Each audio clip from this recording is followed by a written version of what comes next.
ఎవడైనను పని చేయనోళ్ళని ఎడల ఆ మాట అండర్లైన్ చేసుకోవాలి. చాలా కష్టంగా ఉంటదండి ఈ మాట ఎవరికి పని చేయని వాళ్ళకు.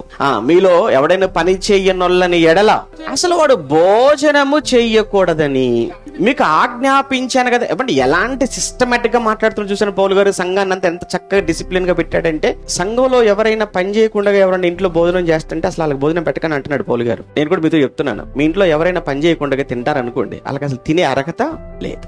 పిల్లలే కదండి అనకండి, పిల్లలైనా వాళ్ళు చేయగలిగిన పని, వారు చేయగలిగిన పనులు వాళ్ళు చేయాలి తప్పనిసరిగా. మనం నేర్పించకపోతే ఎలా అవుతుంది? అమ్మో మా అమ్మాయి కండి పని చెప్తానండి, మా అమ్మాయి చేతులు ఏమైపోతాయో. మీ అమ్మాయి చేతులు ఏమైపోతా నువ్వు చేస్తే మరి నీ చేతుల సంగతి ఏంటి? నీవేమైనా నువ్వు రోబోనా? నువ్వేమైనా నీకేం అవదా? పని చేయాలి, చేయించటం నేర్పించాలి. లేకపోతే ఎలా? ఎంత కఠినంగా మాట్లాడుతున్నాడు అని అంటే, అసలు నువ్వు భోజనం చేయాలి అని అంటే భోజనం చేయడానికి ముందు నీకు ఒక అర్హత ఉండాలి. ఏంటంటే పని చేయాలి కనీసం. అంటే పని చేయకపోతే భోజనం ఉండదు, అంతే. కష్టపడాలి, పని చేయాలి. అది క్రైస్తవ్యంలో దేవుడు పెట్టిన ఒక చక్కటి డిసిప్లిన్ అండి. పని చేసుకోవాలి, పని చేసే వాళ్ళే ఆయన కావాలి దేవుడికి.